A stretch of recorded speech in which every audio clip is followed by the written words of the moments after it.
Yeah, nothing changes and nothing changes, man. You know, we'll sit around forever wondering, well, what if I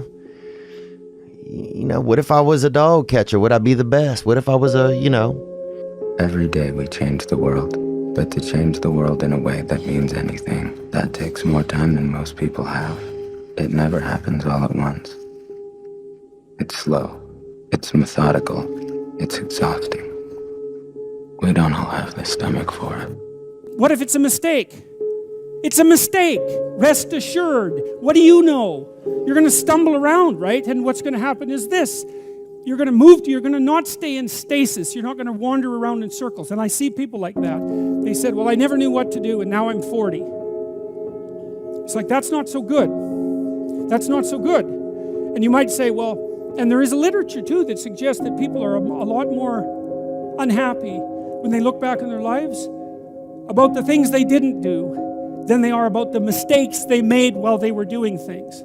That's how they get you to give up. They say it's not that simple, Vinny. So what's the truth? That it is. I want people to understand that they're not alone, that there are other people feeling exactly the way they're feeling, that their behavior is not insane, that they have a disease, and it's not their fault. There's a very famous kind of line that people don't change. I happen to know that people do change, and I see that every day. I see people getting better. I see the lights in their eyes come on. There's a million excuses I could make to rationalize not getting up early, doing the ice bath, and going for a run. There comes a time when all these potential excuses turn into fuel that motivates you to keep going. You gotta get out there. You gotta give it everything you got, whether it's your time, your talent, your prayers, or your treasures. Because remember this, you will never see a U-Haul behind a hearse. If you want to know something about yourself, sit on your bed one night and say, what's one thing I'm doing wrong, that I know I'm doing wrong, that I could fix, that I would fix? You meditate on that, you'll get an answer. And it won't be one you want, but it'll be the necessary one. It's a whole issue. People have a feeling that they can change, but they have no effort. They don't want to get in the game because they feel it's just too much time and it doesn't work. And I tried it and it didn't work. And then they give up and then life just goes on. It's seamless. You don't see it. It's just the way you've been living. And my older brother, who was 12, got into an electrical accident and he died in my arms. And really come to terms with that I was the one who got to live. That this life that we live, it's a privilege. And when I really started to take that in, I felt this tremendous urge to do something with my life, to do something that mattered.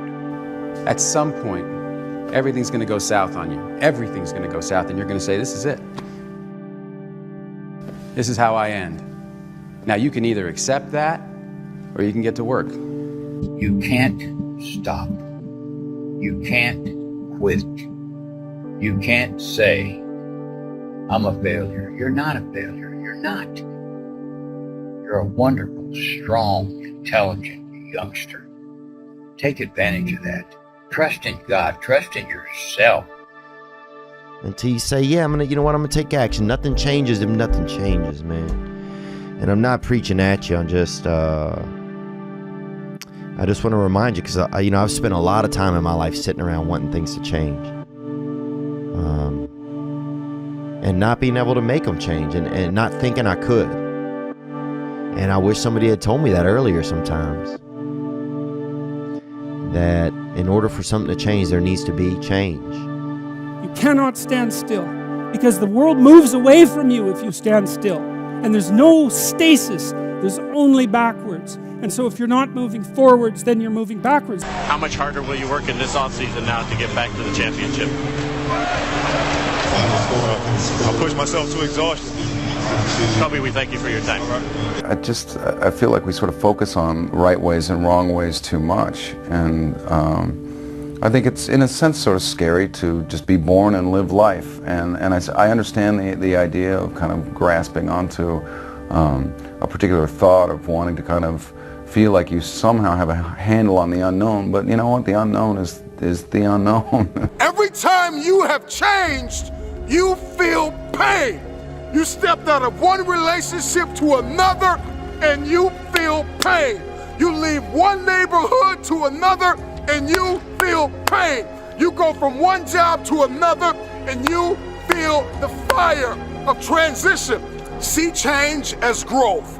See change as transformation. See change as evolution. See change as necessary. See change as critical. See change as inevitable. Do something. Stop being fucking scared if you have not jumped on the bandwagon of doing exactly what the fuck you want to do, which is skiing for the next 3 years or working at a job that's not what your parents want or what society wants. Do something. Stop being fucking scared. And so enough parents, the kid that's sitting right now at a desk and saw this in a feed and you hate your fucking job, enough. Stand up, get the fuck out of here and do you. Live your life. You got one life.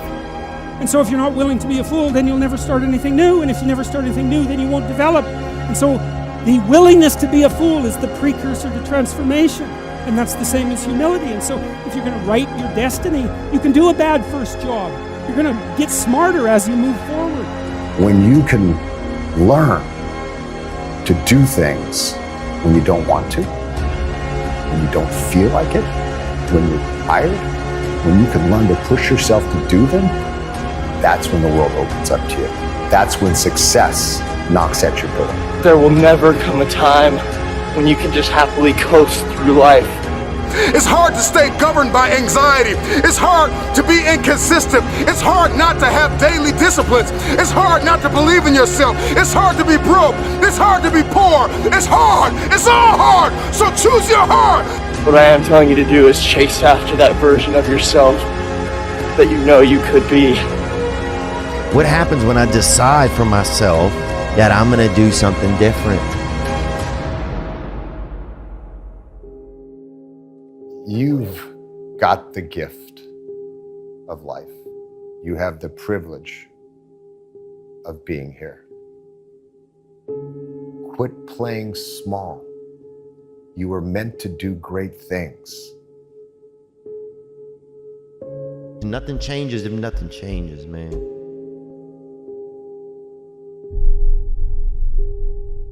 Be the guy who embraces the ugly, the miserable. Be the guy who embraces hard work, the grind. Don't be afraid of being hurt. Don't be afraid of sacrificing some blood.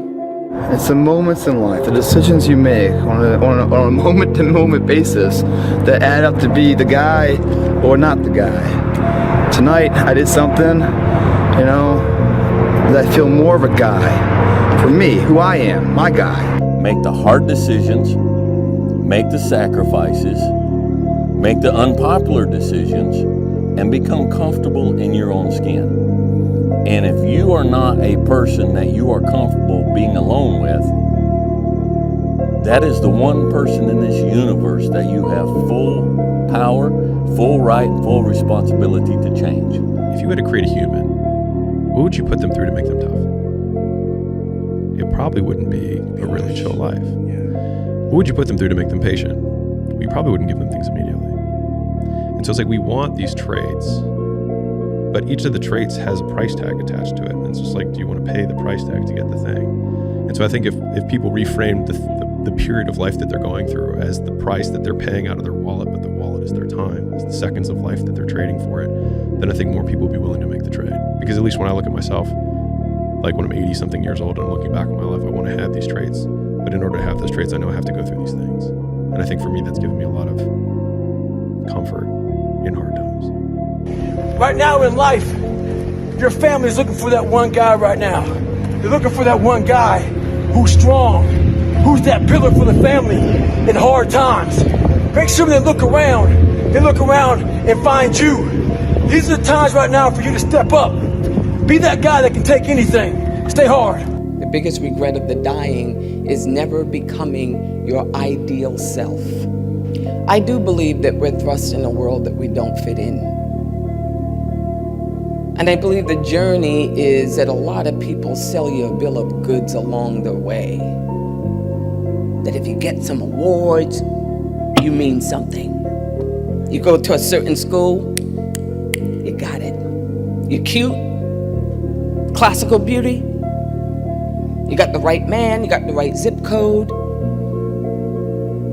and you swim through all that filthy swill until you come to the really, really stark conclusion that I want to leave this earth becoming who I know deep within I am supposed to be.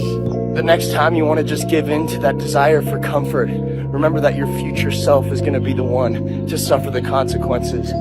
It's so easy to just put it off and act like it doesn't exist. But that future self that you're passing all these burdens to will one day be yourself of the present, and you'll wish you chose to do otherwise. Everything that you do counts. The biggest mistake that people make is they think that only what they want to count counts. No. When you read a book, when you listen to an audio program, when you go to a course, when you go to bed early and get up early and you work, it all counts. Never fucking apologize for being yourself. If people don't like how you act, how you look, how you speak, that just means those aren't your fucking people. Don't change who you are to match your surroundings. Pick better fucking surroundings and be yourself.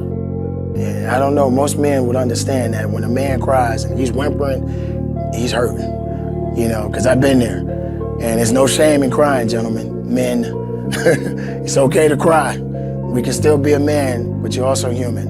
And it does show a little bit of your vulnerability. Do it for your loved ones. Do it for your wife. Do it for your husband. Do it for your children. Do it for generations to come. Come on, after you're dead and gone, what will they say about what you did? Yes, there's so many people depending on you, but it's got to start with you and the man upstairs. If you want to be great, oh man, prepare to get up off that mat. You're going to get knocked down over and over and over. And even when you feel like, no, I can't be hit this hard. Or if you're down there thinking, there's no way I can get up from this. That's when you're just starting. For some strange reason, this world wants to see you water down the reality of who you are. Our society wants to see you think like everyone else and feel just like those around you. Maybe for somebody who's so distracted from their true desires as a person, that doesn't sound so bad. But the pain of seeing through limitation in full absence of distractions is almost unbearable. You see, it hurts because the resistance wants you to give in and mold to what's expected of you. And if I can provide some advice, don't. I don't know where you are in your game of life. You may be in your third quarter. You may be in your fourth quarter. Come on, you're not gonna live forever, not in this world, come on. You may be in your first quarter, your second half, and this time it's gotta be personal. See, last time you were just running through the plays. Last time you were just running the songs that you rehearsed in rehearsal. Last time you were just going through the motions and you got numb, come on, and you got tired and weary, and now you're broken and bitter and angry because you lost. And I'm just wondering if you're courageous enough, bold enough, if you have enough faith, come on, if you have enough inside of you, resilience to come back to the scene. This life is relentless. You better keep coming back from all your failures, all your doubts, all your shit. You better keep fighting, keep getting up. Never fucking lay down for shit. That's one thing we should all agree on.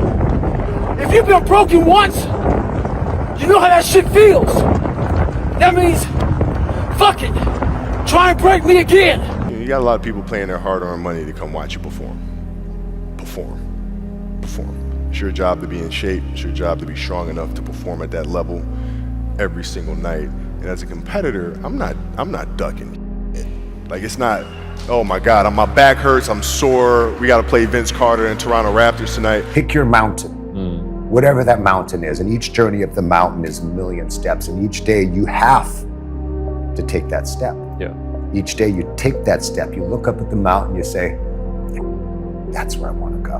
And then each next day you take your step over and over and over again.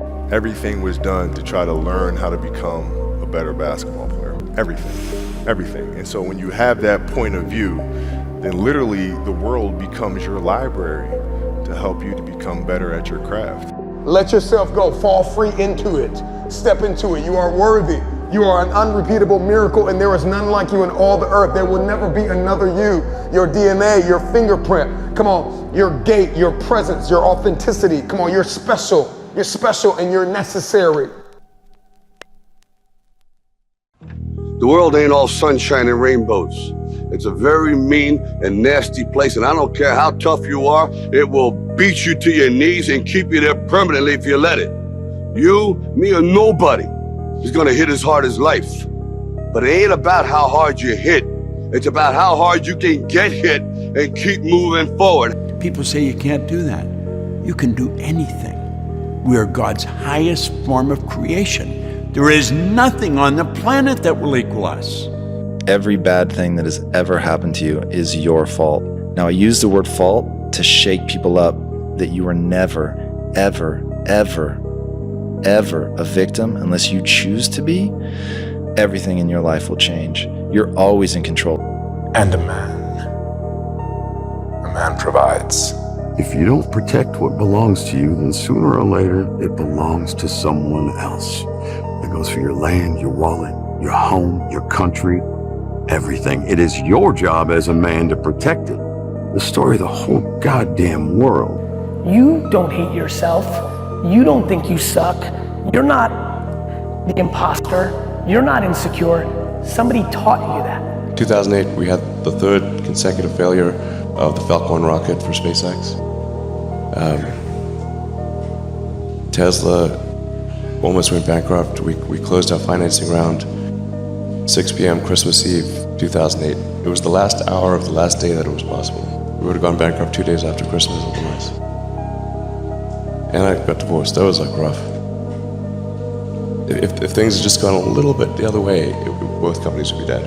The reason there's gonna be 1 billion motivational views today on YouTube is that people love the feeling of being motivated. They don't like putting in the work to do something about the feeling. For 10 years, I heard every person I know making fun of me. I heard every person I know telling me that I was wasting my time. I've had every I know when I tell them what we're gonna do, and by the way, we've done it by now, laugh at my face. And I'm sure you guys can relate to that. You know, very few people bet on the underdog. But if you would have, you would have won big. And that happened to be we bet on ourselves. Work like hell. I mean, you just have to put in, 80 to 100 hour weeks every week. And then a lot of work. All those things improve the odds of success. I found that nothing in life is worthwhile unless you take risks. Nothing. Nelson Mandela said, "There is no passion to be found playing small and settling for a life that's less than the one you're capable of living." Do you think Elon Musk has work-life balance? No. Do you think Steve Jobs, when he was alive, had work-life balance? No. Do you think Bill Gates? No. Henry Ford? No. Original Heineken? No. So if none of those people that created the wealth of the world had work-life balance, why do you think you're going to have it? Why? Because you deserve it? I don't think so. You deserve what you get in life by working hard. I'll say this again, but sometimes you have to let other people's dreams for your life die for yours to live. At the end of the day, only execution matters. So if you have big dreams, if you have goals, something that you're trying to accomplish in your life, you're going to have to execute against that. If you're willing to pay the price, and you're willing to do the work, and you're willing to take the time and you're willing to consistently get up when you are knocked down over and over and over again, which is going to happen to you if you're pursuing anything outside of the norm, you can make it here in America. When you have passion around something that you are squeezing every last bit of the juice out of the orange, right? To me, hustle is maximizing the energy you're putting into somebody. I'm blown away by people saying that they're hustling and they want to achieve these great things and then their actions don't match. It's like saying you really want to lose weight while eating a Big Mac, right? So to me, hustle would be putting all your effort into achieving the goal at hand. And for me, that means making every minute count. I hate any entrepreneur that is like, you know, sad. like, you know what I mean? Like, it's always hard. Like, it's always gonna be hard. It's hard when it's a bubble because everything's $150,000 for a $40,000 worker, right? It's hard when it blows because there's no money and nobody's buying and nobody's believing. It's always hard. Sometimes you have to let other people's dreams for your life die for yours to live. And for me, it was like when I continued to every day not want to wake up, that was my wake up call where I was like, either I continue to live this way and not want to be alive, or I just risk the fact that I'll die to everybody else. And I think that like, it was the hardest decision of my entire life, by far. All the hard stuff we went through, still the hardest decision of my life. Fall forward. This is what I mean. Reggie Jackson struck out 2,600 times in his career, the most in the history of baseball. But you don't hear about the strikeouts. People remember the home runs. Fall forward. Thomas Edison conducted 1,000 failed experiments. Did you know that? I didn't know that. Because the 1,001st was the light bulb. Fall forward. Every failed experiment is one step closer to success. My truth and my experience has been I have to jump higher, I have to show up earlier, I have to be the first person to turn off the light and the last person to turn off the light. I have to make sure that every number is correct and every T is crossed and every die is dotted. The way that I show up is by being consistent, so consistent that people cannot doubt your capacity to succeed. You have to work harder than the average person, and if you accept those terms, you cannot complain about those terms. I have only known success on the back of consistency. Do I think you could be a success without being consistent? Perhaps, if you have other resources and tools that I was never given, but coming from where I am, my perspective has only been consistency, and the discipline has been everything that I have ever gotten on the back of doing it again and again and again. It is what I teach, it is what I preach, it is what I believe. Play it out. What if you just never do anything? Like, maybe some people just need to stop dreaming. Maybe they need to accept their current reality and actually enjoy it. Because there's a lot of people when they're 70 and 80 and they didn't do their dreams. And if they went back, like, they didn't do anything, but that whole time they were dissatisfied because they didn't try. But what if they were just like, I have a good life. I have a wife who loves me. I've got some kids. I have a job that I don't mind it, pays the bills. I mean, if you go back 500 years, there wasn't people like, man, this is my passion. He's like, dude, I'm just rowing a boat across a ferry, and that's what I do, and that's what my dad did and his dad did. Like, this is how we eat. And so, like, we have these idealized versions of purpose that I think Instagram and all this stuff kind of make terrible. But, like, I think there's a lot of honor in work, period. And I think a lot of people fool themselves by thinking that what they do for some reason is not honorable. And I think a lot of it is like the internal versus external scorecard of, like, I was saying what I said earlier about, like, I believe these things to be true about the universe or, like, the world. But a lot of those are like, what do I believe about myself? Which is like, I can choose to do work in this way, which then I can derive joy from. So, like, if I'm I can choose to be like, I will be the best shoveler because I believe that I will figure out how to do this more efficiently, and I will get better, and I'll have calluses on my hands, and I'll have a better back and whatever. But I will do this well. And I think you can find joy in work if you decide to do it well. So, on one hand, if your dream causes you so much pain, then you will quit what you're doing and do it. And if it doesn't cause you enough pain that you're not pursuing it, or that you don't, like, if you don't feel like you're in a cage right now, then maybe you're not in a cage, and maybe you just need to like the life you have, and that's cool too. But do you have the guts to fail? Here's my second point about failure. If you don't fail, you're not even trying. I'll say it again. If you don't fail, you're not even trying. My wife told me this great expression. To get something you never had, you have to do something you never did. Les Brown's a motivational speaker. He made an analogy about this. He says, imagine you're on your deathbed, and standing around your deathbed are the ghosts representing your unfulfilled potential. The ghost of the ideas you never acted on, the ghost of the talents you didn't use, and they're standing around your bed, angry, disappointed, and upset. They say, we came to you because you could have brought us to life, they say. And now we have to go to the grave together. So I ask you today, how many ghosts are going to be around your bed when your time comes? And having these setbacks where I can't even run a mile, but I'm thinking about running 135. I can't run 1 mile. And what if I can win it? Wake up! Stop sleeping on yourself. The biggest problem that you have had is not that you don't have resources. It's not that you don't have supporters. It's not that somebody doesn't believe in you. It's that you have not believed in you. Stop sleeping on yourself.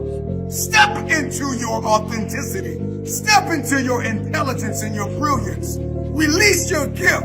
God has given you something great. Release it. It's a mental standard you must meet in life. Motivation has an expiration date. And when motivation dies, discipline must take its place. Pick something rather than nothing, or pick something rather than all things, and then set yourself to master that. You need to have a primary discipline. It's absolutely necessary to succeed in life. Now, once you have a primary discipline, then you can branch out and become a multiplicity in your disciplined approach, and then you're absolutely bloody unstoppable. But you really need that initial disciplinary routine. It's that, having a discipline every day to say, for me to learn this one math problem, it's gonna take me 10 hours. How bad do you want to get to that next level? What are you willing to do? What are you willing to sacrifice? What are you willing to give up? Who are you willing to let go to get where it is that you want to be? There is a bridge from what you see in your head to what you hold in your hand. And that bridge is called discipline. What people understand is that they live for themselves, not knowing that you have the power within yourself to change millions of lives by facing life, by facing yourself. Nobody wants to put in the work. Nobody wants to let go of every single distraction. Here is my question. Can you learn how to say no to what's hurting you? No to what's stopping you? No to what's hindering you? No to the people that don't believe in you? I now know that there is no cap on the human mind. There's no cap. We cap it ourselves. Life is one big mind game, and you're playing it with yourself. You are the issue. It's you. Your issue is you. Nobody has lied to you more than you. My biggest fear in life is if there is a final resting place in this world, and there's a final judgment, and you talk to something much bigger than you. I don't want to sit down and have a conversation with someone with something that says, you're in heaven, this is what you should have been on earth. And are you really in heaven now, or are you in hell? It also makes you disciplined, and once you're disciplined, like you're like a sharpened sword, man, like a well-tempered blade, and then you can go out there and operate in the world. So, and if you haven't found your passion, then I would say, well, don't wait around till you find the damn thing, because you may never find it. Is pick something and focus on it, and if you move strongly and forthrightly towards it for a number of months at least, or even a number of years, and then you find, well, that wasn't the thing for you, it isn't going to be a waste anyways, because most of the time, the pursuit of any disciplined knowledge pays off, even if it doesn't pay off in the way that you initially expect. Mental toughness isn't something that you sample. It's something that you live in every day. So when something hard would happen to these kids, like in Hell Week, it would draw on something that made them very insecure, and they look for comfort. Whenever hardness comes, and you don't know what it is, it may be different for you than it is for me, but you go back to your insecurities. And then when you go back to your insecurities, you then look for comfort within those insecurities. And we all look for that cookie that your mom used to give you when you were sad, when you were sick. We look for our wife or our husband. We look for comfort. It's in those moments you must retrain your mind to think differently in hell. Discipline is found in our daily routine, our daily rituals. You may use discipline on occasion, but you're not disciplined. And there's a difference between having discipline and being disciplined. When you have discipline, you're selective. When you have discipline, you're conditional. It depends on how you feel. When you are disciplined, how you do anything is how you do everything, and everything you do, you show up at 1,000%. Everything you do, you execute with a spirit of excellence. That's what discipline looks like. I used to speak in hollow words. I don't do it anymore. Everything that comes out of my mouth has substance. It's real. And we all have these feelings in our bodies, in our minds, in our souls. I act on mine. A lot of us who are afraid of something, we allow our minds to choose the path of least resistance, so we go a different route. When I'm afraid of something, it's telling me you must conquer this that. thing. You must do that. Yeah. You have to go that way. And most of us don't understand that mentality. We go left and we wonder why we haven't fulfilled something in our lives.